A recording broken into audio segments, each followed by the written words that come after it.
Buenas tardes, bienvenidos a una nueva edición de su programa Societatis del Seminario de Sociología General y Jurídica de la Facultad de Derecho de la Universidad Nacional Autónoma de México. Nuestro reconocimiento y gratitud al doctor Raúl Contreras Bustamante por permitirnos este espacio para estar en comunicación con ustedes, al secretario general, el doctor Ricardo Rojas Arévalo, asimismo al doctor Israel Sandoval Jiménez, secretario técnico de los cuerpos colegiados. Del seminario a Carlos Velasquillo, Valery y por supuesto a la maestra Amparo Apolinar, que nos acompañan en el programa, y del canal YUS a Eduardo y a Rafael. El día de hoy, como ustedes han visto, nuestro programa se va a referir a la importancia de las habilidades informativas en las actividades académicas. Estamos muy contentos y agradecemos mucho porque los maestros César Saavedra Alamilla y Héctor Eduardo García Meléndez participan en la Dirección General de Bibliotecas, y entonces hoy va a ser muy interesante tener sus opiniones sobre este tema. Agradecemos infinitamente que hayan aceptado estar con nosotros esta tarde, y antes de iniciar nuestra conversación, cedo el uso de la voz a la maestra Amparo Apolinar, quien nos va a dar una síntesis de nuestros invitados preferentes del día de hoy. Por favor, maestra. Claro que sí, doctora. El maestro Héctor Eduardo García Meléndez es licenciado y maestro en bibliotecología por la Universidad Nacional Autónoma de México. Es profesor en la licenciatura de bibliotecología y estudios de la información en su modalidad a distancia. Ha impartido talleres y cursos de capacitación para el empleo de las tecnologías de comunicación, estilos de citación y gestores bibliográficos. También ha participado en congresos a nivel nacional e internacional, siendo su campo de interés la comunicación científica, open access, bases de datos, bibliometría y tecnologías de la comunicación. Actualmente labora en la sala de consulta en la Biblioteca Central de la UNAM. Mientras que el maestro César Saavedra Alamilla es licenciado y maestro en bibliotecología por la Universidad Nacional Autónoma de México, cuenta con más de 15 años de experiencia en bibliotecas universitarias. Sus líneas temáticas giran en torno a la alfabetización informacional, académica y científica. Es parte del comité editorial de la revista Estudios de la Información, ha participado en diferentes congresos internacionales y nacionales sobre integridad académica y plagio, formó parte del diplomado en formación de investigadores en la UAM Azcapotzalco, ha impartido cursos y talleres en instituciones como el CONACYT, la UNAM, la UAM, la UACM, la UPN, la Normal Superior de Maestros, entre otras. Actualmente se encuentra participando en el proyecto PAPIME, el Aula del Futuro, y forma parte del equipo de la Dirección General de Bibliotecas y Servicios Digitales de Información. Bienvenidos. Muchas gracias. Pues, la primera pregunta, aunque parezca un poco obvia quizás para ustedes, ¿verdad? Porque quizás estamos habituados a ir a las bibliotecas y más o menos nuestro auditorio, que son alumnos de la Facultad de Derecho, pues esto lo tienen muy claro. Lo que creo que no nos queda muy claro a todos es en qué consiste esa labor profesional del bibliotecólogo.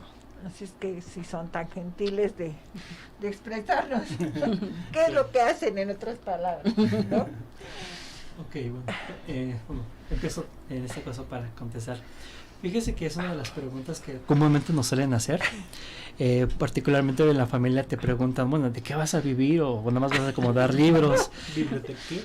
Exactamente, bibliotequé. Entonces, hace pensar, bueno, ¿a qué se enfoca literalmente el área? ¿No?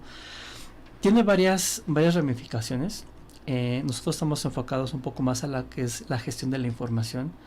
Nos gusta mucho apoyar a las personas a cómo aprender a usar la información. Hay veces que la pregunta es un poquito como tal vez muy rebuscada de ¿a poco se necesita aprender a buscar información? Pero sí, la respuesta es sí.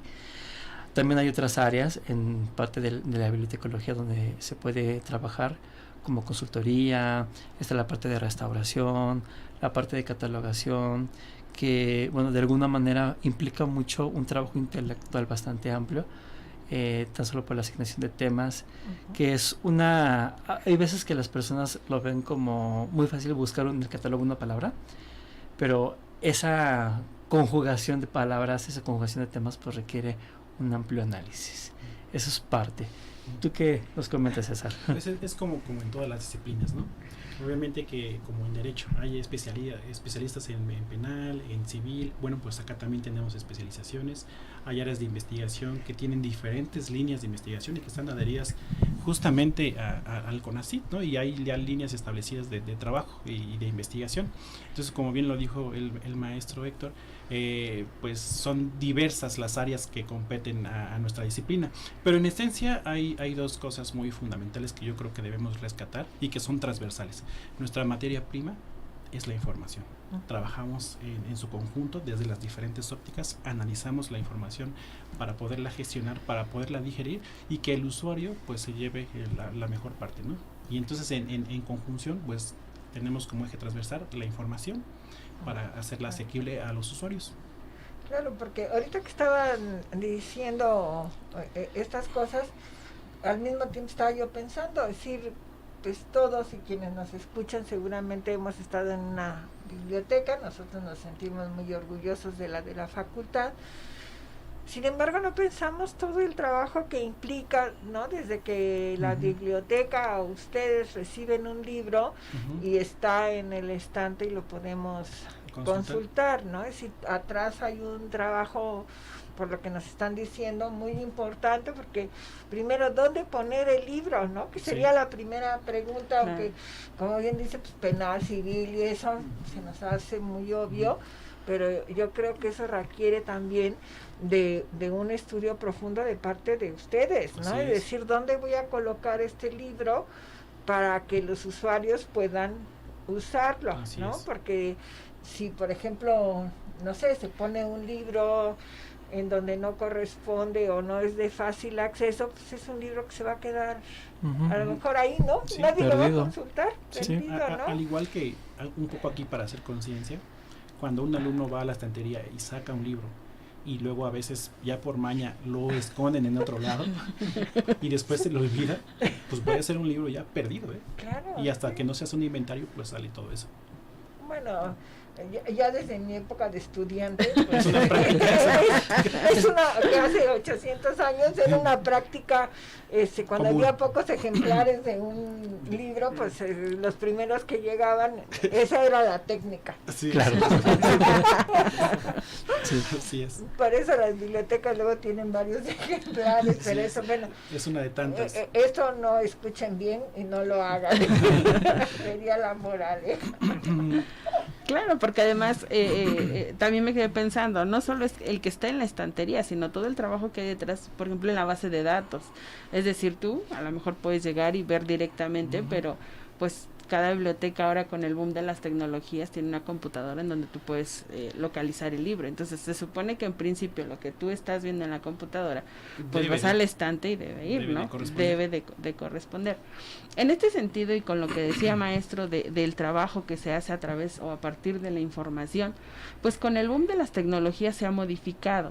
¿Qué diferencias encuentran ustedes entre esa forma de trabajo que podríamos considerar tradicional y la forma de trabajo actual a partir justamente de este auge de las tecnologías? Pues bueno, yo creo que primero tenemos que tomar en cuenta lo que es esa calidez o ese trabajo humano que de alguna manera se lleva a cabo en las bibliotecas. Hay veces que, bueno, sabemos que si tú buscas en Google o alguna fuente de información, puedes encontrar información en 2 patadas, ¿sí? Hay que ser muy sinceros, también nosotros ocupamos Google para muchas cosas, ¿sí? Pero aquí es donde empieza a ser como ese parteaguas, donde hay mucha información por todos lados, pero no sé si les ha sucedido que de repente tienen tantos datos y no saben realmente cuál escoger. Y ahí es donde ya entra como la labor profesional del bibliotecólogo. Es como si ustedes fueran a una tienda de ropa y andan buscando y buscando y entran y se acerca el vendedor y como que dicen, no le hablo. Estás sufriendo y hasta que te vea con cara de, ay, a ver qué andas buscando, te ayuda a encontrar tal vez el pantalón, la blusa a la talla. Te dice, ¿sabes qué? Tal vez ese no. Te puedo recomendar este y este también. Esa es parte de la labor, hacer ese vínculo entre la información y los usuarios. Y bueno, para ser puntuales, para responder específicamente la pregunta, lo que me gustaría responder es que la principal diferencia es la optimización del tiempo. porque como en todas las áreas, pues todo se ha automatizado. Siempre cuando se piensa en la tecnología, generalmente se está pensando en automatizar procesos, ¿no? Y esto pues obviamente reduce muchos espacios. No es lo mismo buscar en los ficheritos y hacer filas enormes para un préstamo, hasta ahora que ya llegamos desde nuestro celular con nuestra aplicación para buscar un libro y hacer un autopréstamo en la máquina ya sin necesidad de tener una intermediación. Entonces prácticamente lo que vemos es nada más un proceso de automatización, y que hay actividades que son muy procedimentales, que son susceptibles de esto, y pues obviamente maximizamos pues muchos tiempos, y eso sucede pues en todo el proceso en sí, en todo el ecosistema que existe en la producción de conocimiento. Desde que se genera la idea, pues estamos procesando cosas, estamos automatizando, y pues nosotros también hemos estado muy a la punta de este tipo de situaciones, porque, por ejemplo, en pandemia nosotros no paramos de trabajar, se nos aumentó muchísimo más el trabajo porque asistimos al usuario de forma remota en horarios a través del servicio de referencia, y nosotros les hacíamos los procesos y asistíamos a los que no sabían utilizar nuestro catálogo o nuestras bases de datos, o que no sabían cómo descargar un artículo, un libro, etc., ¿no? Pero pues prácticamente eso se sintetiza en la reducción de tiempos. Aquí me surge una inquietud justo de lo que decía ahorita a partir de la pandemia. Pues sí, mucha información se genera en la red, ¿no? Y que diríamos, pues ya lo encuentras ahí fácilmente. Pero ¿qué pasa con lo que todavía está en físico? Los libros. Ahí también entraría esta labor de digitalización, diríamos. Sí, y entra en dos sentidos, ¿no? En el lado oscuro y en el lado que pues es, digamos, aceptable, ¿no? Muchas de las editoriales, y aquí el maestro nos puede decir muchísimo más porque él está ahorita encargado de un área de adquisiciones, y pues obviamente ve la parte y el crecimiento de las adquisiciones ya de libros en electrónico, en libros nativos digitales, no libros que son escaneados y que de repente son subidos en ciertas plataformas. Pero bueno, aquí el maestro nos puede decir más al respecto. Ok, bueno, aquí lo que tenemos que tener en cuenta es que muchas veces estamos todavía muy adaptados a la parte impresa, ¿sí? Y no significa que tengamos que olvidarnos para migrar a lo digital. Lo que sucede es que la misma, por así decirlo, la misma corriente, la misma industria editorial, y también lo que es la demanda, solicita que la información sea casi siempre inmediata. Entonces eso nos obliga casi siempre a recurrir a lo electrónico. La parte impresa sigue teniendo un gran valor, un valor tanto de uso, porque sigue siendo facilísimo de ocupar, y también un valor de referencia, y es también como de cierta apropiación. Porque no sé si se dan cuenta que luego tenemos un libro, aunque esté en digital, compras tu libro y aquí lo tienes y lo lees, y como que te gusta tener esa poncha de información en tus manos, ¿sí? Entonces es una cuestión también un poco psicológica que tenemos en torno a cómo la información podemos apropiarla y podemos irla trabajando. Yo creo que eso va a desencadenar en otro tipo de actitudes que constantemente como estudiantes vamos haciendo. Entonces, yo espero comentarles un poquito más adelante, que es sobre lo que es las habilidades informativas. Y aquí nada más resaltar un problema que vemos en la práctica, sobre todo en los procesos de titulación, y que tiene que ver con la digitalización de los libros que no están hechas por las editoriales que los crean. No sé si han notado que en la red luego suben libros que no los encuentras en sus tiendas editoriales, pero que ya están digitalizados y luego son transcritos o rehechos o reeditados de manera personal, y esto luego cambia incluso la paginación de los libros y cambia totalmente el formato, o cambia todo. Entonces eso está repercutiendo porque luego el alumno no sabe distinguir esta situación, no sabe distinguir que ha sido reeditado y que no es una editorial propiamente dicha o fundamentada, y está utilizando información que es válida pero que no corresponde con la edición original. Claro. Y eso está generando un problema porque es un libro impreso con la misma información pero con otros datos editoriales. Claro. ¿No? Sí.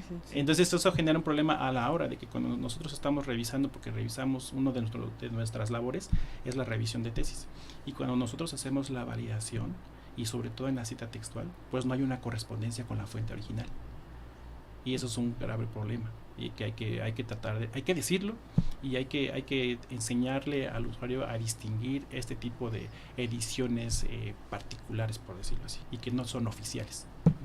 Eso sucede bastante.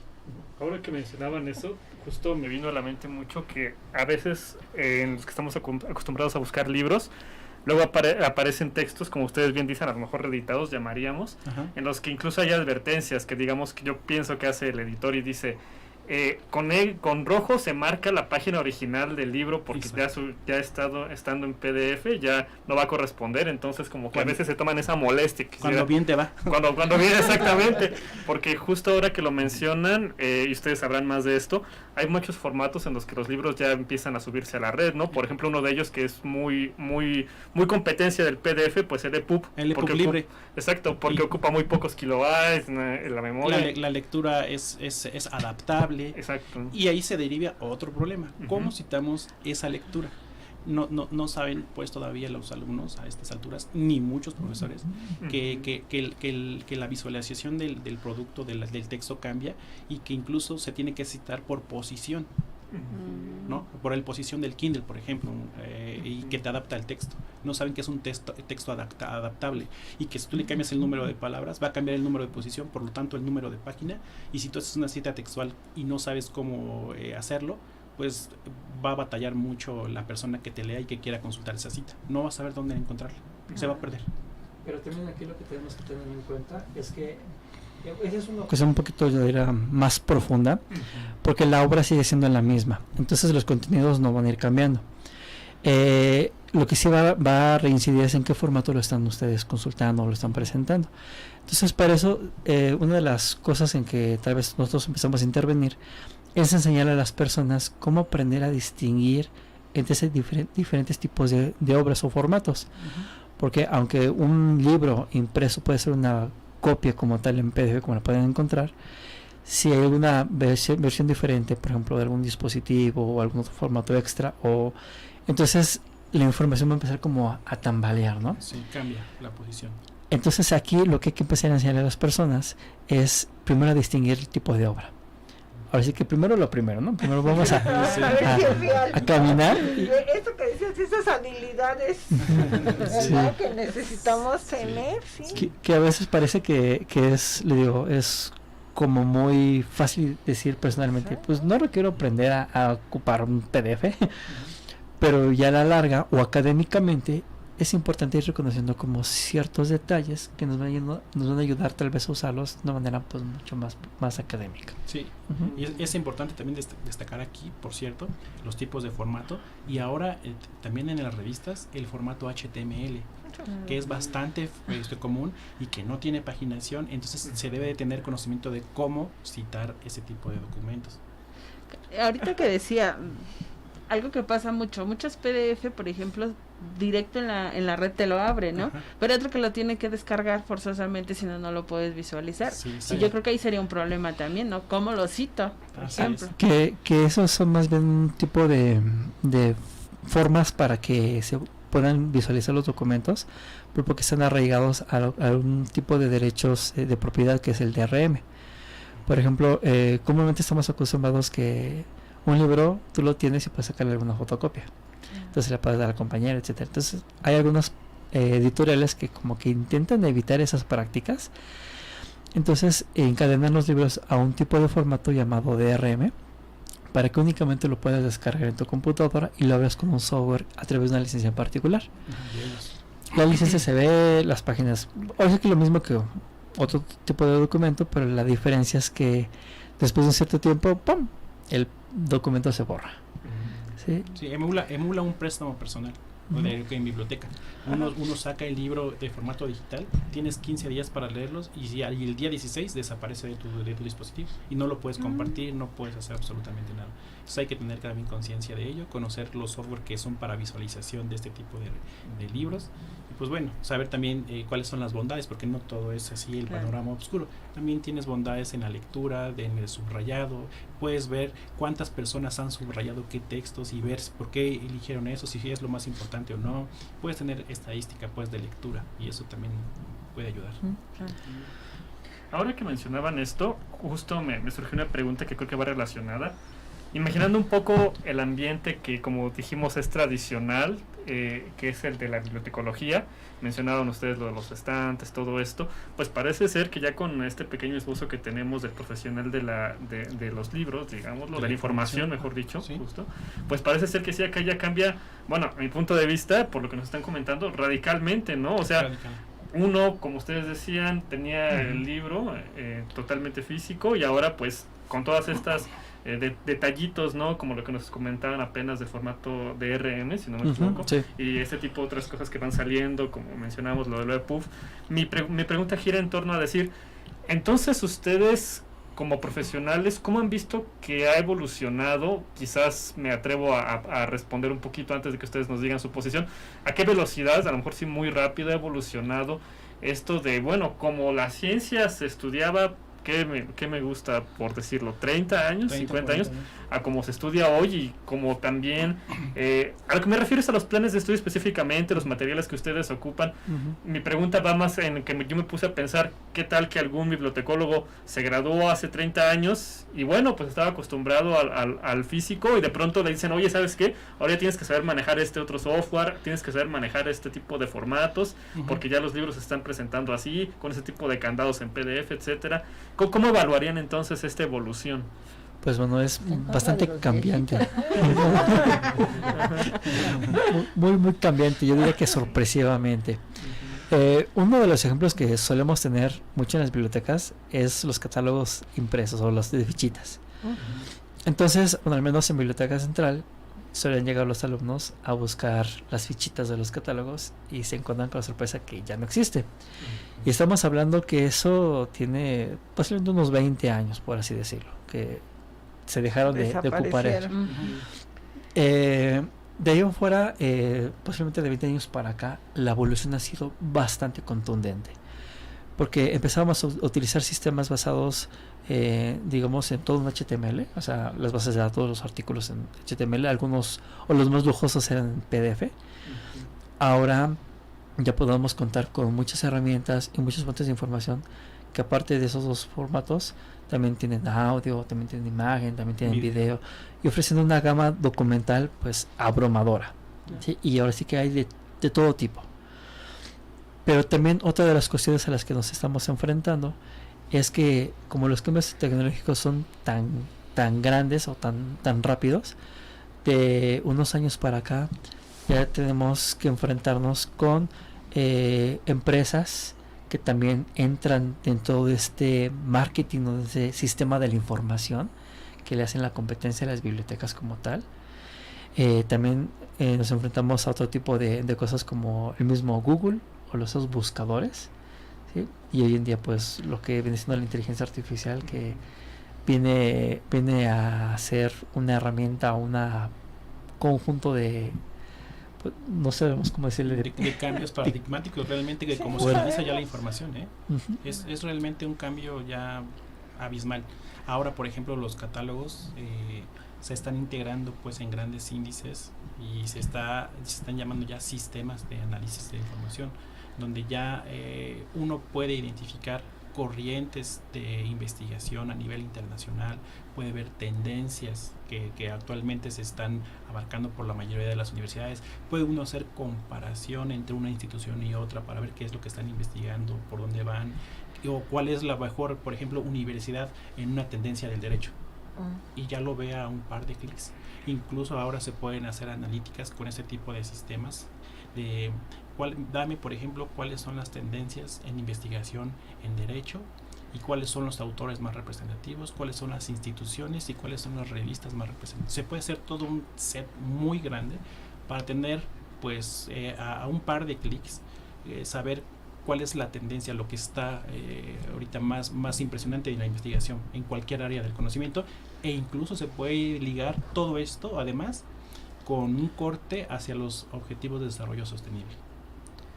Entonces ya son tendencias de investigación muy elevadas, y nosotros tenemos esa herramienta en UNAM para poder hacer esa analítica, y muy probablemente pues a lo mejor no la ubican. Yo creo que no lo conocemos. Yo ahorita mismo estaba pensando, tenemos que organizar un curso para la Facultad de Derecho con ustedes, porque, o sea, de la mitad yo no me voy a enterar, pero los jóvenes, yo creo que porque además es un trabajo muy importante de ustedes, o de herramientas que podemos tener, que no sabemos, ¿no? Sí. Que no tenemos conocimiento de eso, o sea, sabemos que ha cambiado, sabemos que ahora, pues, como dice, en un clic puedo ver todas las bibliotecas de la red universitaria, pero esas cosas que nos están comunicando, informando, me parecen extraordinarias, ¿no? Es Sí, decir, sí, ya son el trascendentales. ámbito, sí, que a lo mejor pues seguimos los antiguitos a la antigüita, pero los jóvenes, ¿no? O sea, me parecería que sí sería muy importante, o sea, yo me he motivado a que ponernos de acuerdo, Sí. que den un curso, ¿no? En los Sí. intersemestrales, porque precisamente en esas actividades académicas que desarrollamos, y no solo la Facultad de Derecho, o sea, hablo de la nuestra, pero creo que esto sería fundamental, ¿no? Para Bueno, todo tipo de investigación. De hecho, me adelanto un poco, porque ya somos clientes de la facultad Ah, qué bueno. y del posgrado, y de hecho tenemos un curso especializado para el ámbito de los abogados, porque cada una de las disciplinas tiene bases de datos específicas que les ayudan y muchas veces no las conocen. O también tienen una forma particular de citar ustedes, que está alineada con el Instituto de Investigaciones Jurídicas. Entonces nosotros hemos tratado de empaparnos en ese sentido y de hacer talleres y cursos que vayan dirigidos a las comunidades y a las especializaciones, ¿no? Sí, pero yo creo que antes de esto habrá que también comentar que eso forma parte de un programa que se llama alfabetización informacional, Exacto. que bueno, nos hemos tal vez atrevido como bibliotecólogos a entrar en esa palabra llamada alfabetización, Pues sí, es que es la verdad. que es como volver a apoyar a aprender ciertas cosas. Y bueno, ahí suelen haber ciertas polémicas porque algunas personas nos dicen, bueno, ¿cómo me vas a alfabetizar? Y nosotros así, no queremos enseñarle a aprender a leer, ¿no? Sino No, que es para que sepas. como a entender desde un punto, tal vez unos elementos base en concreto y en común, cómo se maneja, cómo está todo el ámbito de la información. Todo esto que estaba comentando César, de los indicadores, las bases de datos, el reconocer las fuentes documentales, requiere de repente hacer ciertas prácticas, conocerlo, y eso es a través de esos programas de alfabetización. No, porque si no es una tristeza, porque el ámbito es muy grande y los usuarios pues no sabemos, ¿no? Y sobre todo, por ejemplo, para los académicos, eso de las actividades académicas, pero para los alumnos, ¿no? Y que además quitemos esa idea de irse al rincón del vago y similares, ¿no? Sí. Cuando por lo que ustedes están explicándonos y compartiendo, pues pueden acceder a fuentes realmente serias, a información veraz, y no irse al clic del rincón del vago y similares, que es una información que no es cierta en su mayoría, ¿no? Así es. Que para las tesis y eso, Sí. sí debemos.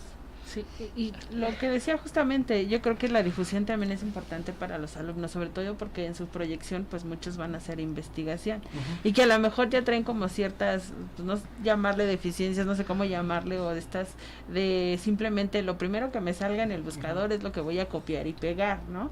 Sino que al final sí, yo creo que es un trabajo de concientizar y de concientizar críticamente en el sentido Así de es. qué tipo de información puedes usar. Y en este sentido, ¿qué ventajas ustedes detectan justamente para el uso de estas habilidades informativas? Son infinitas, podríamos estar hablando toda la tarde, pero obviamente que pues las ventajas de las más que podremos rescatar es pues que te da pues un buen soporte en tu argumentación. Tienes la seguridad de que lo que tú estés consultando a partir de el desarrollo de estas habilidades, pues la información que generes tenga un cierto grado de calidad, de validez, y eso no es menor. Claro, No cualquiera es tiene fundamental. ese elemento. Pues vamos a una pausa y regresamos enseguida con nuestros invitados del día de hoy, los maestros Héctor Eduardo García Meléndez y el maestro César Saavedra Alanilla.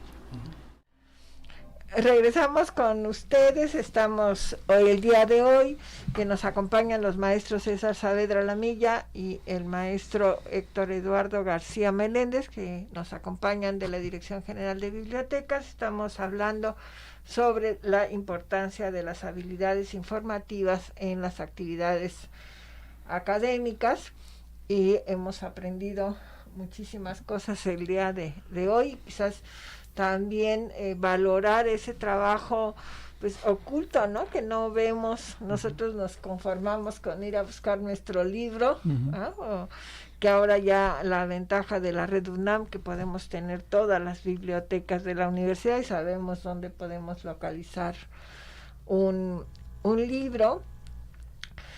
Quienes nos escuchan, pues como ustedes comprenderán, mayoritariamente son alumnos de nuestra facultad, y parece que están interesados en un problema real que nuestros invitados no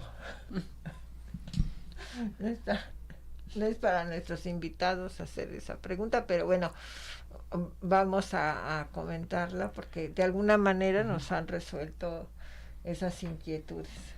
Carlos, por favor. Gracias, doctora. Sí, de manera muy general, algunos de los cuestionamientos que nos hacen quienes nos hacen el favor de su atención por medio de redes sociales nos dicen, básicamente, si en la bibliotecología han tomadose medidas para garantizar lo que sería el equilibrio de acceso a la información en contraposición con la protección de derechos de autor. Y si bien si ya ha habido algún tipo de impacto en leyes de derechos de autor, quizás me atrevería a decir, a lo mejor no tanto a nivel nacional, sino a lo mejor a nivel internacional, que ya haya normas establecidas, ¿no? Sí. De hecho, bueno, tal vez a nivel internacional, existen movimientos que buscan de alguna manera proteger el derecho de autor y también el acceso a la información.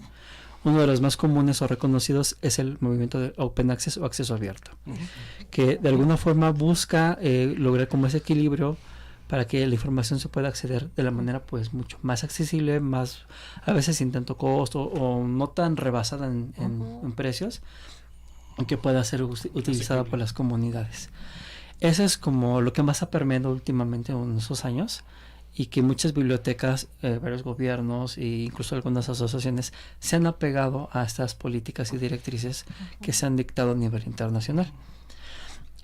Ahora sí, como de una cuestión más local, las bibliotecas, bueno, nos apegamos a la Ley Federal de Derechos de Autor, porque bueno, también tenemos los materiales y no hacemos lucro de ellos.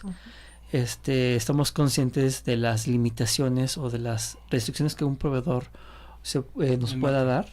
En ese sentido, por ejemplo, no lucrar con la información, no divulgarla sin el consentimiento, pero también somos conscientes que los alumnos o los usuarios requieren acceso a la información, entonces buscamos esa mediación entre ambos, tanto en la forma física o en la forma electrónica.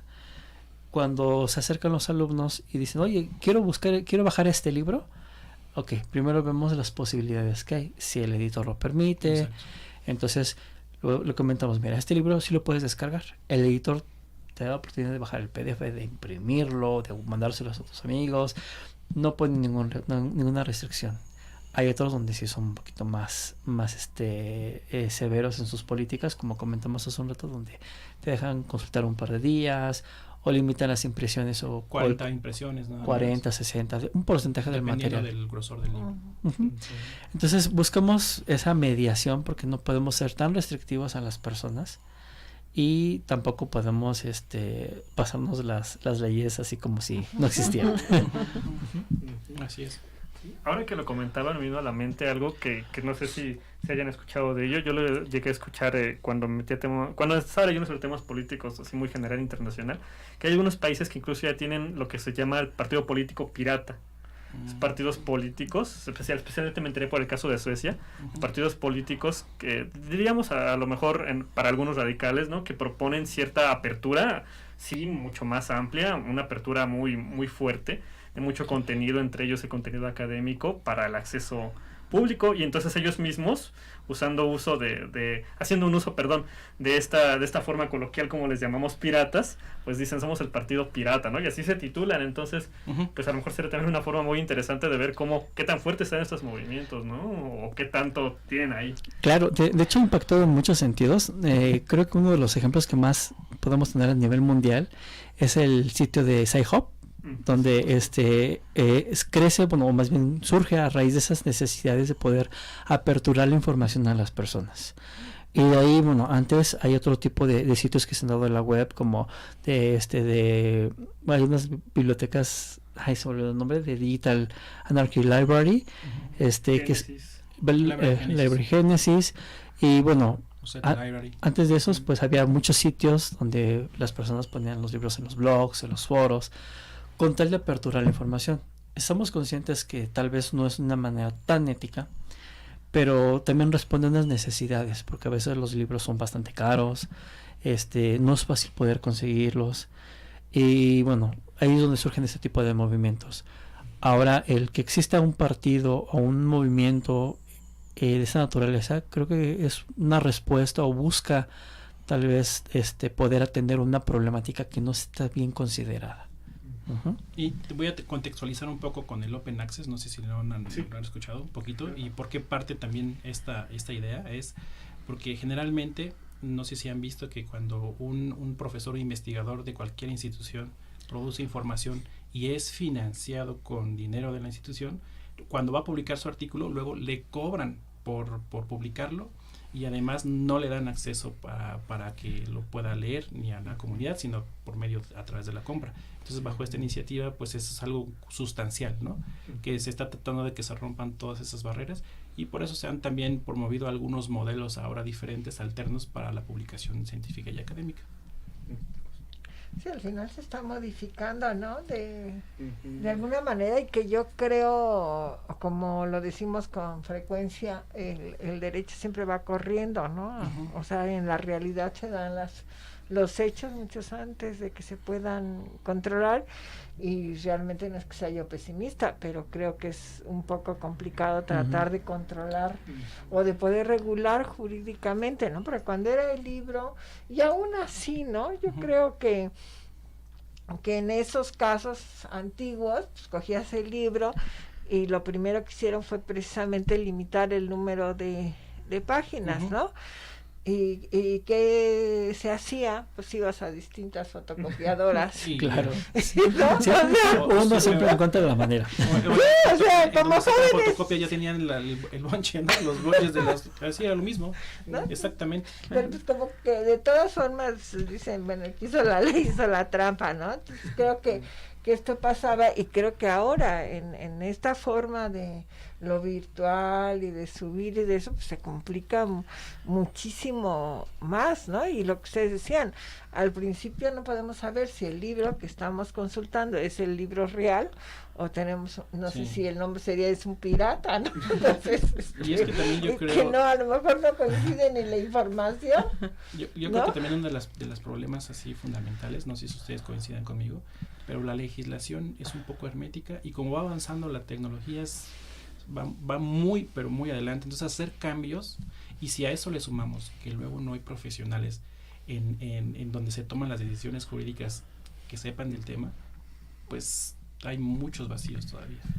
También intentamos hacer un tipo de conciencia social porque, bueno, como personas tenemos unas actitudes bastante marcadas. Entonces, al identificar cómo podemos remediarlo socialmente, ha funcionado. Por ejemplo, hace muchos años, unos días aproximadamente, las tesis digitales de la UNAM estaban restringidas. Entonces, eso hacía que únicamente fueras a la biblioteca central, o a través de tu clave de acceso remoto de la biblioteca, pudieras consultar las tesis. Pero descargarlas o imprimirlas, pues no era una opción, estaban restringidas. Y entonces eso hacía que las personas llegaran y te decían, ¿sabes qué? Quiero esta tesis completa. No se puede. Ah, ¿no? Entonces, 20 hojas. Y mañana vengo por 20. O ven a los amigos. 20, tesis completa. Técnicamente era un hueco legal. Y eso aplica, como usted acaba de comentar, de las fotocopiadoras por pedacitos. Lo que sucedió es que cuando las tesis se aperturaron y todo el mundo tenía acceso a ellas, ese tipo de prácticas literalmente empezaron a desaparecer, porque nos damos cuenta que al estar abierta la información, pues ya no tienes que estarla hackeando, ni liberando, ni quitar algún candado. Y ahí tenemos que preocuparnos por otro tipo de prácticas, ok, tienes un catálogo de información a tus manos, no te voy a decir qué no puedes hacer con ella, te voy a enseñar cómo puedes hacer uso de la manera más ética. ¿Sí? Entonces, ahí empezamos a traer un tipo de conciencia muy distinta a que tal vez la información no es buena ni mala, no utilizas fuentes piratas o algo así, sino que, a ver, ¿tienes esto? ¿De dónde lo sacaste? Aprende a identificarlo. Ok, si te sirve, ven, vamos a darte algunas pautas que te pueden servir para ocuparlo académicamente. Claro. Y eso no es un problema de hoy, ¿eh? Y la biblioteca desde hace muchos años, a través de la cooperación bibliotecaria, nosotros entre muchas bibliotecas tenemos convenios. Entonces cuando no tenemos algo aquí, lo mandamos a pedir a otra biblioteca y usamos la información que nos interesa y se la proveemos al usuario, independientemente de que tengamos o no tengamos acceso. Y eso, la biblioteca, pues sí puedo decir que ha tenido un gran sello a través de su prestamento bibliotecario y de sus convenios con otras bibliotecas y por decirlo así, la Biblioteca Central es una de las que más tiene convenios con otras universidades. Entonces podemos proveer casi lo que sea, sin ninguna barrera. Y obviamente apegado a las políticas que existen de las instituciones y a los derechos de autor.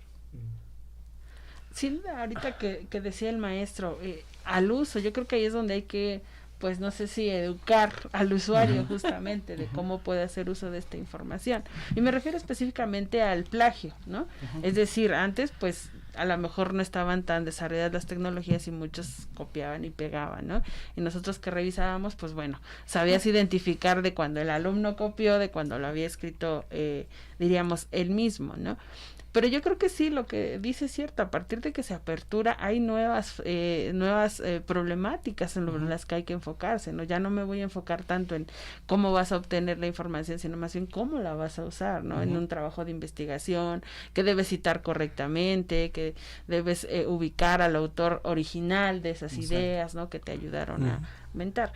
Y en específico, pues ahora hemos visto que se han desarrollado ya softwares para detectar justamente esa situación del plagio. En este sentido, ¿cómo está esa infraestructura en el ámbito de justamente la Biblioteca Central, que es en donde ustedes trabajan, y sobre todo la revisión que se hace principalmente para las tesis? Sí, pues aquí tenemos un uso del software desde hace como 5 años. Utilizamos una plataforma con bastante alcance. Entonces, pues ya tenemos ciertas políticas, ciertos criterios de revisión. Entonces, desafortunadamente, pues sí, los resultados no han sido tan positivos, y eso que no tenemos grandes resultados. Y bueno, y aquí lamento decirlo, pero derecho es una de las áreas que mayor incidencia tienen junto con medicina, y realmente, pues sí, se pueden ver problemas bastante graves en el proceso. Y de todo lo que hemos revisado, y sin temor a equivocarme, y son bastantes tesis, más del 90% tiene problemas de forma. Entonces aquí cabe reflexionar dos cosas. El proceso de titulación, de elaboración de una tesis, pues tiene varias etapas. Una de ellas es cuando la revisa el tutor y cuando revisan los lectores. Claro. Aquí la pregunta es, ¿qué está pasando? Porque esta tesis ya está publicada con tantos problemas, y entonces cabe mencionar dos preguntas. O los tutores y los lectores no la leyeron, o tampoco saben citar. Claro. Que sería lo más grave, ¿no? Y en este caso, maestra, perdón, es que me surge, porque ya es un trabajo que se terminó, que ha pasado por un filtro, y aún así, que ya se va a publicar. ¿Ustedes harían alguna recomendación o no hay como en ese sentido cierta? De hecho, nosotros tenemos ya pues todo un plan de intervención, donde es cuando se detecta ese tipo de situaciones, pues se le enseña al alumno lo que está mal para prevenirlo, porque ahora pues ya que se normalizó el hecho de que todas las tesis tienen que ser pasadas por un software de identificación de conciencias, nosotros estamos dando las pautas primero de cómo utilizar el software, cómo cargar la información, cómo interpretar el informe que da este tipo de software, y también obviamente cómo se hace el proceso de intervención para formar y para corregir los errores que están dentro de la tesis. Entonces tenemos todo un programa y parte de lo de la alfabetización informacional se divide como en 5 etapas, y una de las últimas es uso ético de la información, y ahí es donde nosotros nos enfocamos a enseñarles cómo citar correctamente, y notamos que hay bastante carencia en el tipo de lectura académica. O sea, no se sabe todavía cómo leer, no se sabe cómo interpretar las ideas de los demás, y hay muchos vacíos porque generan también problemas de que existen bastantes estilos. Luego el profesor está utilizando uno que no es si no es el adecuado, es una edición viejita, y luego ya hay otra nueva y tiene otra normatividad, y pues no hay una distinción clara, ¿no? A veces no se tiene, como en derecho, que ya ustedes dicen, se utiliza el estilo de investigaciones jurídicas y tiene estas pautas y estas normas para poder usarla. Pero luego, a pesar de que hay recomendaciones, el alumno todavía tiene bastantes dudas para identificar la tipología de las citas y cómo usar la narrativa, cómo usarlas dentro del texto. Entonces, eso está generando bastante problema porque hay 2 tipos de plagio que se identifican principalmente. El primero consiste en cuando el alumno desconoce las formas de cómo hacerlo, citar, y que plagia de manera involuntaria. Y cuando ya se identifica a un plagiario que tiene experiencia. Bastante experiencia. Y sí se puede ver un grado de intencionalidad en el texto. Claro. Y bueno, también con ese tema podremos pasarnos y les podremos enseñar las evidencias que tenemos de lo que hemos documentado, de lo que hemos encontrado, y se sorprenderán de las cosas y del nivel de creatividad que luego llegan a tener algunos alumnos. Incluso algunos alumnos utilizan hasta software de edición de texto para meter ciertos caracteres invisibles y que los sistemas de identificación no lo detecten. O sea, hay todo el mundo, todo un sistema. Pero eso también tiene mucho que ver de la formación que se tiene de trasfondo, que implica muchos factores. Una de las cosas que luego se estaban analizando es, ¿qué te lleva a plagiar un texto o a cometer ese tipo de actitudes? Entonces, curiosamente, una de las cosas que más suelen presentarse es el tiempo, o sea, las presiones. Entonces llega uno como con esa presión de que, híjole, tengo que hacer esto y esto y esto y esto, y el tiempo está tan reducido que uno suele caer en ese tipo de prácticas para salir al paso. También por el desconocimiento de la información, en el uso de la información, porque aunque parece, no sé, de mentiras, por ejemplo, hay un fenómeno que hoy se da mucho que se llama infoxicación, que si ustedes ven a sus tesistas, a sus alumnos a final de semestre, cuando están a punto de terminar y dicen, tengo que hacer esto, se llenan tanto de documentos que se bloquean. Claro. Entonces terminan ocupando tal vez de 10 fuentes, uno nada más. Y ya lo único que terminan haciendo, porque leen tanto y no concretan, ocupan la información que está ahí, comunica y así como va. Así como hay otros fenómenos, otras situaciones que provocan que la información tal vez no sea ocupada de una manera pues más académica. Claro. Pues con mucha tristeza, como nos acontece, vamos a tener que concluir porque el tiempo se nos terminó. No sin antes agradecerles infinitamente a los maestros García Meléndez y Saavedra Alamilla su presencia aquí, que esperamos en nuestra próxima temporada tener, porque lo voy a decir en un renglón porque si no me va a cortar Eduardo, pero un papel importante es el del asesor. O sea, creo que es fundamental que esto, y que obviamente antes solo teníamos la tesis, hoy tenemos otras opciones. Entonces a mí no me queda muy claro por qué hago una tesis y la copio, pero esto será para otro programa. Quiero agradecer también a la maestra Columba Costadíquez, mi querida Columba, porque ella fue quien nos hizo favor de contactarnos con los maestros para que hoy nos acompañaran, y quizás abusando de su amabilidad, si quisiera que en nuestra próxima temporada nos acompañen, porque ha sido muy ilustrativo, hemos aprendido mucho y creo que debemos de seguir profundizando de estos temas que realmente poco nos acercamos.